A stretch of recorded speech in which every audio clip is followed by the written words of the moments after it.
Welcome back guys, वापस से आपका स्वागत है हमारे क्लास 11th बायोलॉजी के ह्यूमन फिजियोलॉजी वाले मॉड्यूल में। और जिसका आज हम इस मॉड्यूल का जो है एंड करने वाले, क्योंकि ये है हमारा लास्ट चैप्टर जो कि है केमिकल कोऑर्डिनेशन एंड इंटीग्रेशन, जिसमें हम देखेंगे हमारी बॉडी में कौन कौन से ग्लैंड्स, कौन कौन से ऑर्गन से कौन कौन सा हार्मोन रिलीज होता है और वो हार्मोन का हमारी बॉडी में क्या यूज है, जिसका आज हम इंट्रोडक्शन देखने वाले हैं। और मैं आपको बेसिक आइडिया देने वाला हूं हर एक हार्मोन का जो हमारी बॉडी में प्रेजेंट होता है। तो स्टार्ट करेंगे इसको हम सबसे पहले देख के कि हार्मोन क्या होता है और हमारा एंडोक्राइन सिस्टम क्या है। अच्छा, तो हार्मोन्स की बात करते हैं। सबसे पहले हार्मोन्स की हम बात करेंगे सबसे पहले। तो हार्मोन क्या है? एक नॉन न्यूट्रिएंट एक केमिकल है। केमिकल का नाम, मतलब वहां केमिकल्स से क्या मतलब था? हॉर्मोन्स का ही मतलब है इस चैप्टर में केमिकल्स का मतलब। तो ये एक नॉन न्यूट्रिएंट केमिकल हमारी बॉडी में हमको मिलता है। अच्छा, अब ये नॉन न्यूट्रिएंट केमिकल है और क्या है? ये इंटरसेल्यूलर मैसेंजर है। इंटरसेल्यूलर मैसेंजर का मतलब ये सेल्स के बीच में एक मीडियम का काम करता है कि हाँ ये काम होना है तो ये हार्मोन रिलीज होएगा, तभी ये वाला काम जो है पूरा हो पाएगा इन सेल्स के थ्रू। जैसे लास्ट चैप्टर जो हमने कराया था आपको, क्या बोल, कौन सा चैप्टर था? एक्सक्रीशन। तो उसमें मैंने जब मिक्ट्यूरेशन वाला पोर्शन बताया था तो मैंने आपको बताया था कि जब यूरिनरी ब्लैडर्स की मसल्स को कॉन्ट्रैक्शन मिलेगा तभी यूरिथ्रल स्फिंक्टर रिलैक्स होएगा। और वो कैसे होएगा? वो जो कॉन्ट्रैक्ट होने का सिग्नल है वो जाते हैं सीएनएस में, और सीएनएस से एक हार्मोन रिलीज होता है जिससे वो मसल्स जो है कॉन्ट्रैक्ट होंगी, और तभी ये जो मैसेंजर वाला काम है ये हार्मोन्स को दिया गया है हमारी बॉडी में। तो नॉन न्यूट्रिएंट केमिकल्स के साथ साथ वो क्या है? एक इंटरसेल्यूलर मैसेंजर। इंटरसेल्यूलर मैसेंजर जर। अच्छा, अब ये हमारी बॉडी में कैसे होते हैं? ये हमारी बॉडी में रिलीज होते हैं इन ट्रेस अमाउंट। ट्रेसिस मतलब बहुत ही कम कम अमाउंट में हमारी बॉडी में रिलीज होते हैं। अच्छा, अभी ट्रेसिस में रिलीज होते हैं, इंटरसेल्यूलर मैसेंजर है और ये नॉन न्यूट्रिएंट केमिकल है हमारी बॉडी में। तो ये हमको हॉर्मोन्स के बारे में पता चल जाता है। अब सेकंड पोर्शन पे बढ़ते हैं जो कि है हमारा एंडोक्राइन सिस्टम। अच्छा, तो अब एंडोक्राइन सिस्टम में क्या आता है? किस चीज को मैं बोलता हूं एंडोक्राइन सिस्टम?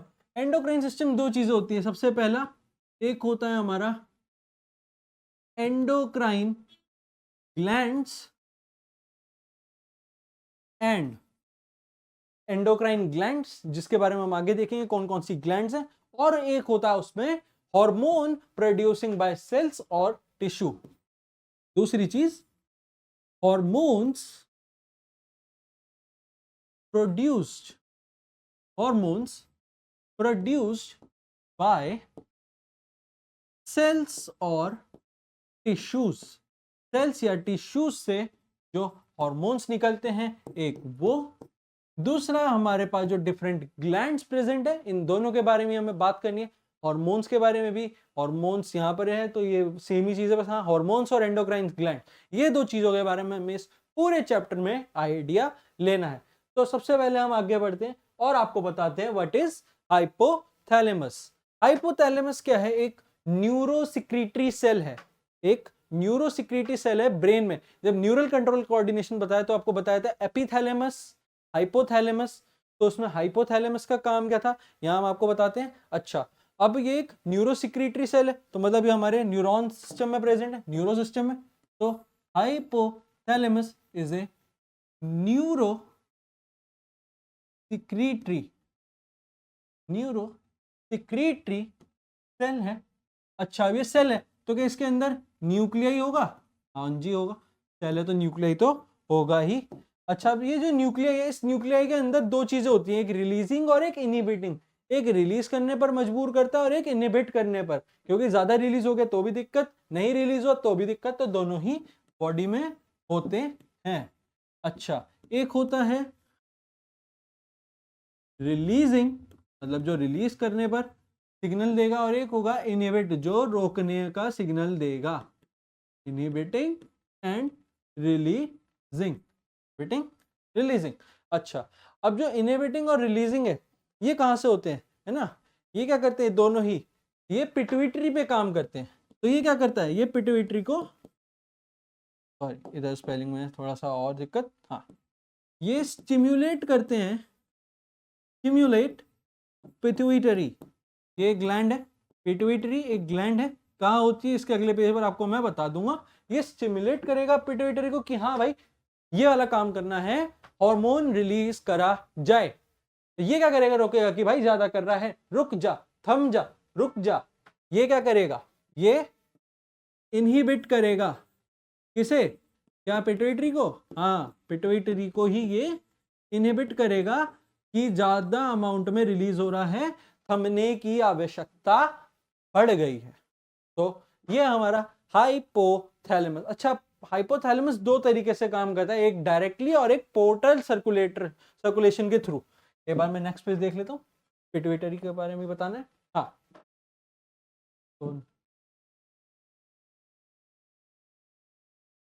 तो इधर ही बताना पड़ेगा, यहीं पे बता देते हैं, दिक्कत नहीं है, जगह है।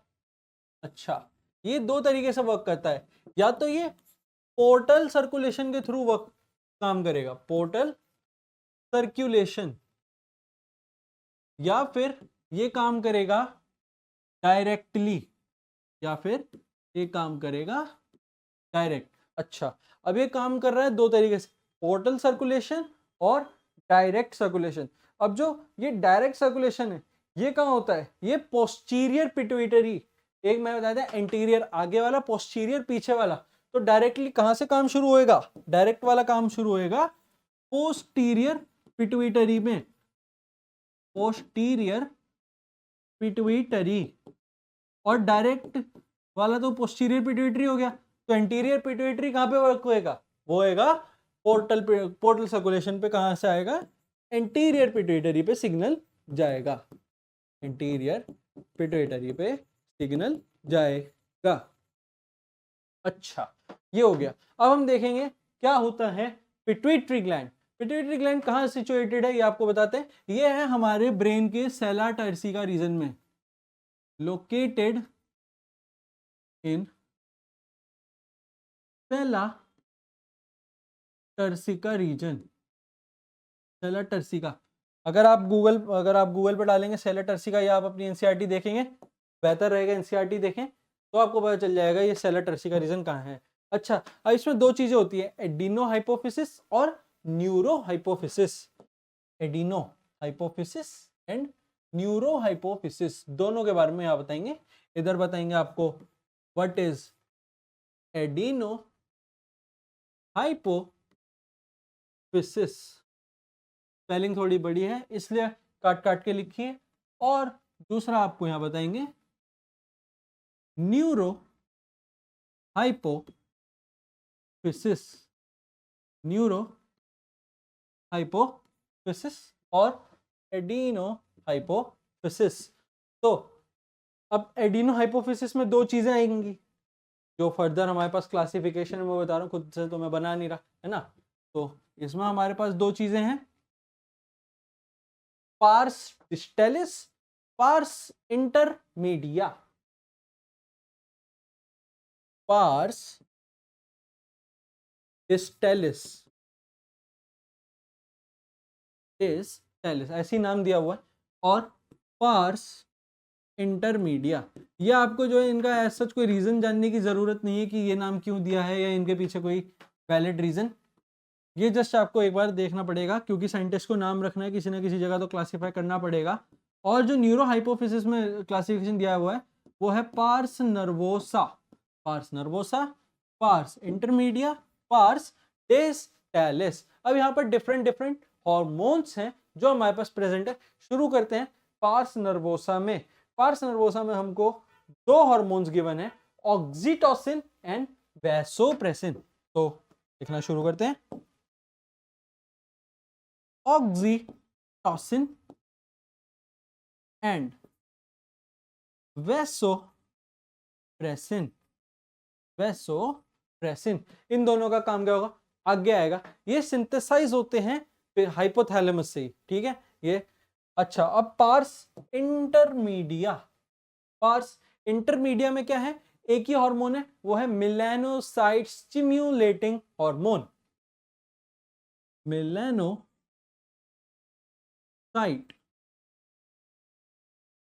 Stimulating, melanocyte stimulating hormone. तो यहां पर भी बच्चों आपको समझ में आ गया होगा, ये इसकी शॉर्ट फॉर्म भी है, कहीं कहीं शॉर्ट फॉर्म होती है जो कि है MSH। तो ये आपको याद रखनी है, मेलानोसाइट स्टिम्युलेटिंग हार्मोन। मेलानोसाइट्स क्या होते हैं, स्टिमुलेट क्या करते हैं, कब करते हैं, ये जब मैं अभी आगे जो है आपको FSH MSH बताऊंगा तब आपको पता चल जाएगा। अब यहाँ पर लिखना है हमें, पास्ट डिस्चालिसिस में हमारे को बहुत सारे हार्मोन्स देखने को मिलते हैं। तो सबसे पहला growth hormone, growth hormone, growth hormone है follicular stimulating hormone, follicular stimulating hormone. और एक और आता है इसमें फॉलिक्यूलर स्टिम्युलेटिंग हार्मोन के साथ साथ ही luteinising hormone, luteinising hormone, luteinising hormone. अच्छा, अब ल्यूटेनाइजिंग हार्मोन भी है, ग्रोथ भी है ना, फॉलिक्यूलर स्टिमुलेटिंग है। अब इसमें और हमारे पास जो है दो हार्मोन्स और हैं, एक है थायराइड हार्मोन, थायराइड स्टिमुलेटिंग, तीन है शायद, एक प्रोलैक्टिन भी है, हाँ एक है प्रोलैक्टिन, प्रोलैक्टिन और thyroid stimulating hormone, thyroid stimulating hormone, stimulating hormone.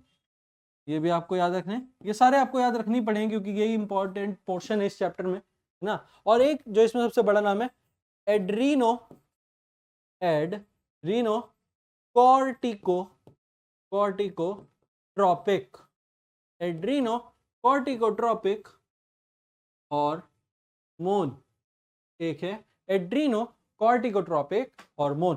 तो ये सारे हमारे पास हार्मोन्स है, एक बार गिन लेते हैं, 1 2 3 4 5 6 7 8 9, ये 9 हार्मोन्स हमारे पास हमारी इस बॉडी में प्रेजेंट हैं। अब हम इन्हीं सब हार्मोन्स को जो यहाँ मैंने लिखे हैं इतने सारे, इन सब को जो है हम देखने वाले हैं, इन सब का क्या क्या यूज है, कहाँ कहाँ कैसा कैसा हमारी बॉडी में यूज होता है। तो एक बार आप जो है इसका अगर आपको लिखना है तो आप लिख सकते हैं, स्क्रीनशॉट क्लिक करना है आपकी मर्जी, क्योंकि ये तो करना ही पड़ेगा याद।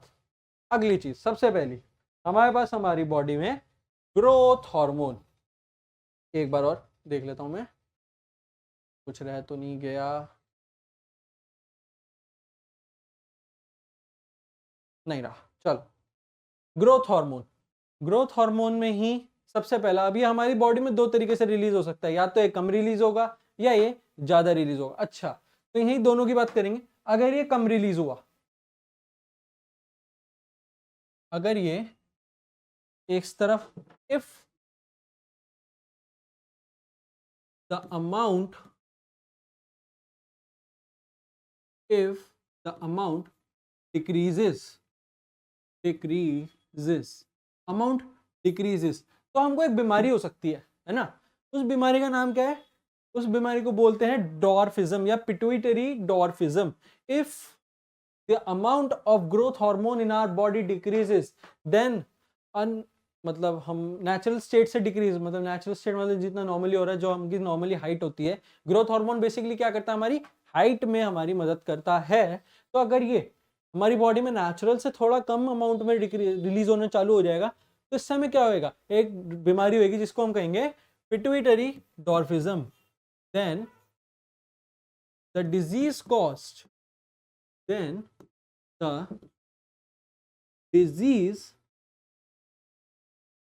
कॉस्ट, एक डिजीज हमें हो जाएगी, है ना, डिजीज कॉज, जिसको इन्होंने नाम दिया पिट्यूटरी डॉर्फिज्म, पिट्यूटरी डॉर्फिज्म, डॉर्फिज्म, ये हमको बीमारी हो सकती है। अच्छा, अब अगर ये जो है ज्यादा अमाउंट में हुआ, if the amount, if the amount increases, amount जो है वो बढ़ रहा है, है ना। पहले अमाउंट घट रहा था, अब अमाउंट बढ़ रहा है, तो एक अलग हमको होगा जिसको हम बोलते हैं जाइजेंटिज्म और एक्रोमिगली, मतलब सेम ही है बट हाँ। Then the disease cost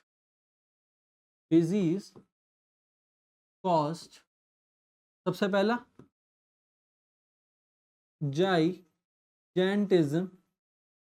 जाइजेंटिज्म and एक्रोमिगली।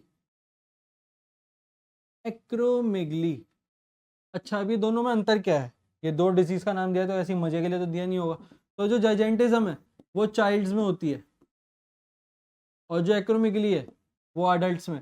अगर एक अडल्ट वाली चीज में आकर, अगर आप एक अडल्ट हो चुके हो और आपके अब जो है बॉडी में ग्रोथ हार्मोन को रिलीज नहीं होना, आपकी हाइट जो है रुक चुकी है एक पॉइंट पर आके, but still growth hormone release होना चालू है बी, तो आपको एक्रोमिगली वाली बीमारी होगी। अलग तरीके के चेंजेस होते हैं क्योंकि हमारे जॉइंट्स तो लॉक हो जाते हैं, बट फिर भी हाइट तो बढ़ रही है, तो एक्रोमिगली। और बच्चों में जाइजेंटिज्म, जो कि नॉर्मल आपने देखा है ना। तो ये हो गया। अब इसमें कोई एक हार्मोन वर्क करेगा शायद, मेरे हिसाब से तो करना चाहिए, है ना, साइंस के हिसाब से भी करता है। अब वो हार्मोन क्या है ना, और कहाँ से रिलीज होता है उसकी बात करते हैं। हार्मोन क्या है? हार्मोन का नाम है सोमैटोस्टेटिन, ठीक है। सोमैटोस्टेटिन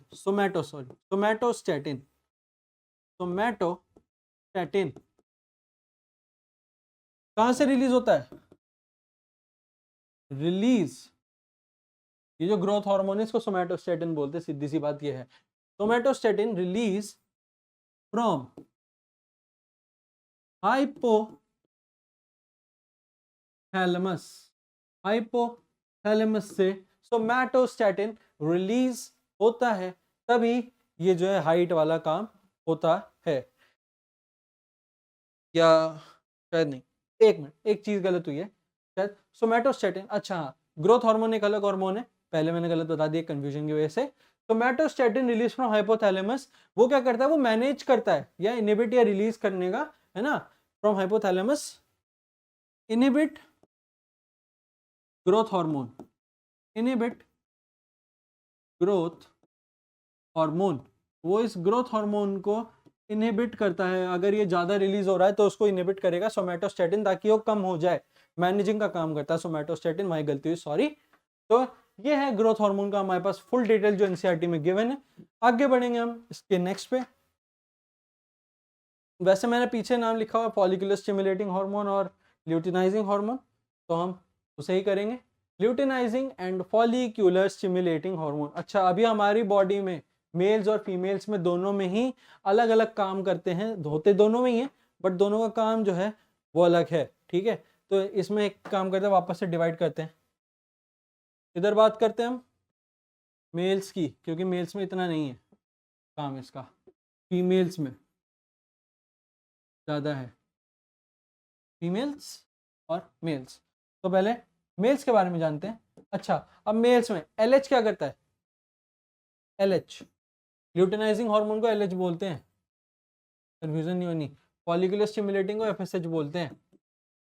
आगे जो है मैं एलएच और एफएसएच से ही डिनोट करूंगा इन्हें, जब आगे अगले चैप्टर रिप्रोडक्शन में मेन जब ये आएंगे, तो वहां पर कंफ्यूजन नहीं होनी चाहिए।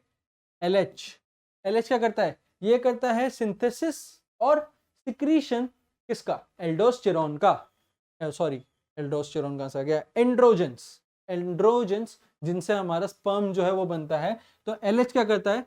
Synthesis, synthesis and secretion, secretion of androgen.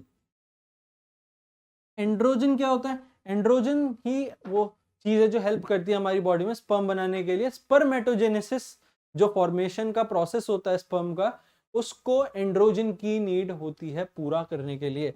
अच्छा, तो अब एफएसएच क्या करेगा? एफएसएच क्या करेगा?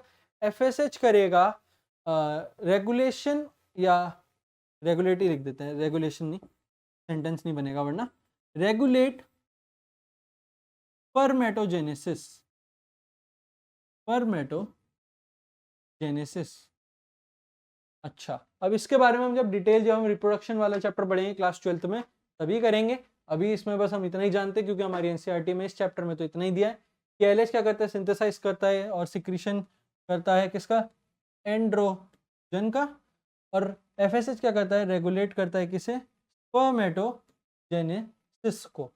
अच्छा, अब फीमेल्स की बात करते हैं।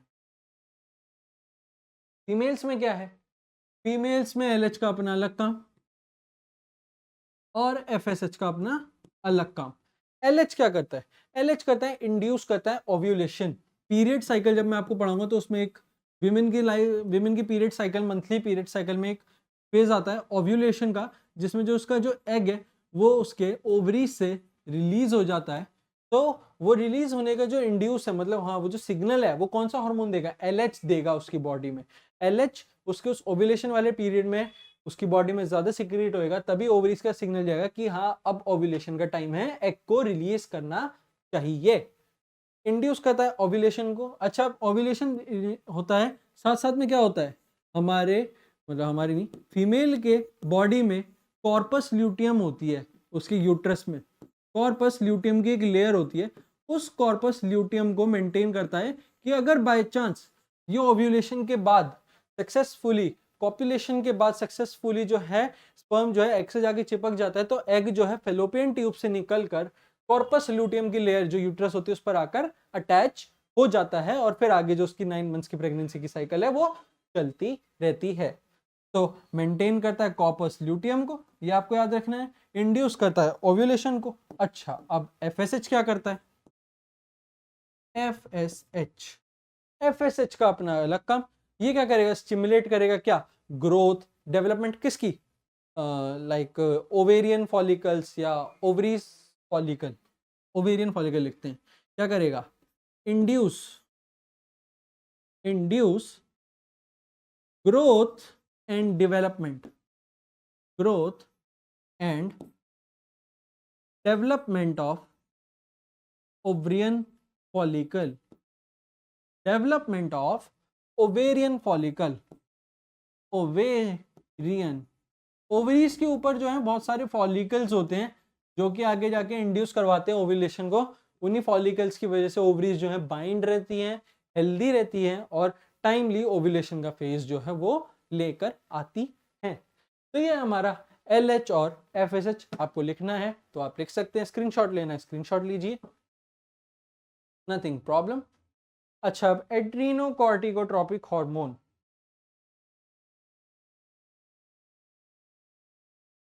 तो इसको बाद में देखते हैं।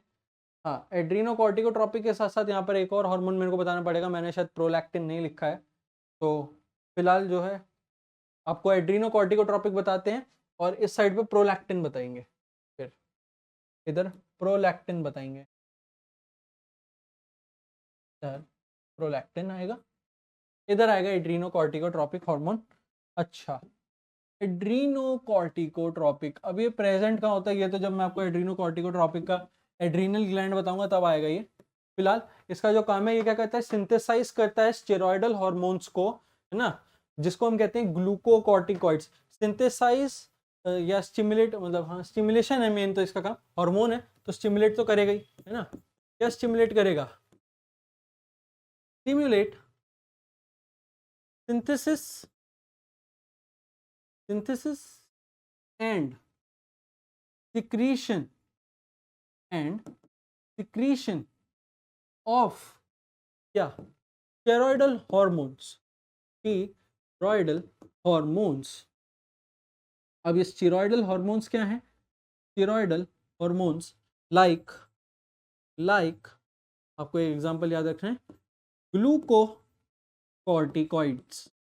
अब ये और भी, इसके अलावा इसमें दो और होते हैं, वो जब मैं एड्रीनल ग्लैंड आपको पढ़ाऊंगा तब आपको पता चल जाएगा। अच्छा, प्रोलैक्टिन क्या है, प्रोलैक्टिन क्या है, इंड्यूस करता है मिल्क फॉर्मेशन, इंड्यूस करता है milk formation in females, induce, induce milk formation in females, formation in female. अब ये कब करता है ना, इंड्यूस करता है और मिल्क फॉर्मेशन को। अब ये कब करता है, मेमरी ग्लैंड्स को जो है ये सिंथेसिस करता है, मेमरी ग्लैंड्स को इंड्यूस करता है, सिंथेसिस करता है। कब करता है, आफ्टर यो क्या कहते हैं, परफेक्टली कॉपुलेशन के बाद, जब जो वो अटैच हो जाता है स्पर्म ओवरी से, उसके उसके बाद ही ये जो 9 मंथ्स की प्रेगनेंसी साइकिल होती है, उसी बीच में ये सारा काम हो रहा होता है, इंड्यूस करता है मिल्क फॉर्मेशन को and synthesize and synthesize mammary glands, mammary glands, mammary glands को synthesize ये करता है। तो ये हमारे पास प्रोलैक्टिन भी हो गया। अब इसमें आखिरी जो हमारे पास बचा है वो है ऑक्सीटोसिन, वैसोप्रेसिन और एमएसएच। अच्छा, वैसोप्रेसिन। अब वैसोप्रेसिन क्या है, अब आपको जब मैंने एक्सक्रीशन वाला बताया था तो मैंने आपको बताया था कि मैं जो है कुछ जो इसके हार्मोन्स हैं वो मैं केमिकल कोऑर्डिनेशन में बताऊंगा। तो वैसोप्रेसिन उन्हीं में से एक हार्मोन है ना, जिसको हम कहते हैं एंटी डायूरेटिक हार्मोन, है ना। एडीएच फैक्टर जो आप उसमें पढ़े होंगे, एनसीईआरटी अगर आपने खोली होगी तो आपने उसमें एडीएच फैक्टर देखा हो, तो और कुछ नहीं, वैसोप्रेसिन का ही काम होता है। वैसोप्रेसिन का काम क्या है, reabsorption of water and electrolytes का जो रीअब्जॉर्प्शन है वाटर और इलेक्ट्रोलाइट्स का, वो कहाँ करवाता है, डिस्टल कॉन्वोल्यूटेड ट्यूब्यूल में। तो क्या हो गया, एब्जॉर्प्शन,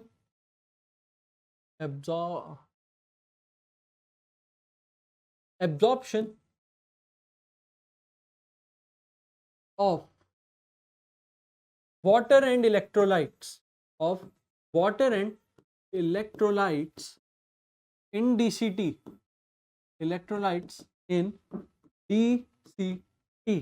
DCT क्या है, डिस्टल कॉन्वोल्यूटेड ट्यूब्यूल, उसमें ये जो है अपना एब्जॉर्प्शन का काम करवाता है। अच्छा, अब अगर ये एब्जॉर्प्शन बॉडी में नहीं होगा, अगर ये एब्जॉर्प्शन हमारी बॉडी में कम होगा तो क्या होगा, ये अगर वैसोप्रेसिन ज़्यादा रिलीज नहीं हुआ तो हमारी बॉडी का जो एब्जॉर्प्शन है, रीएब्जॉर्प्शन है, वो तो नहीं हो पाएगा NaCl और वाटर का और इलेक्ट्रोलाइट्स का। तो उससे हमारी बॉडी में एक बीमारी होगी जिसको हम कहेंगे डायबिटीज इंसिपिडस।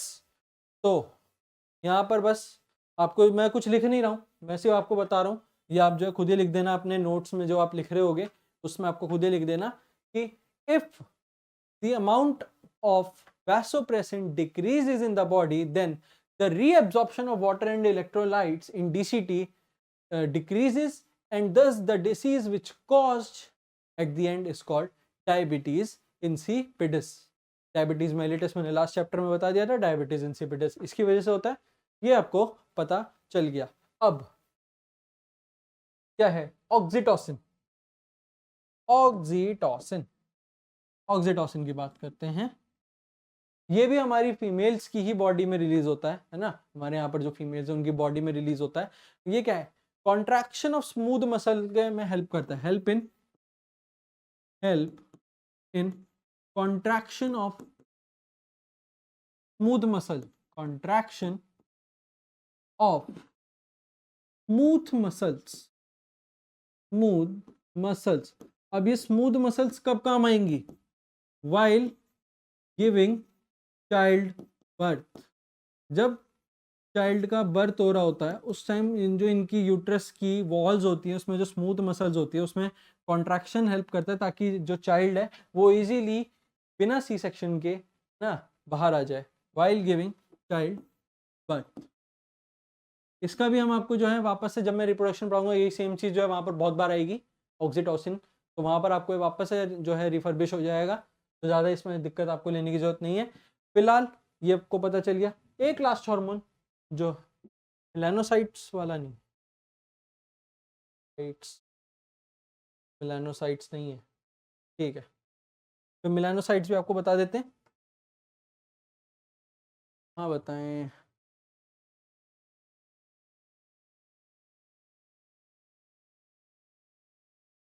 यहाँ बता देते हैं, एक काम करते हैं, और तो आगे जगह है नहीं, तो फिलहाल इधर ये एक पार्टीशन आते हैं, मेलानोसाइट्स लगता है भूल गया डालना, तो यहाँ बता देते हैं हम आपको MSH, मेलानोसाइट स्टिमुलेटिंग हार्मोन। अच्छा, MSH क्या करता है,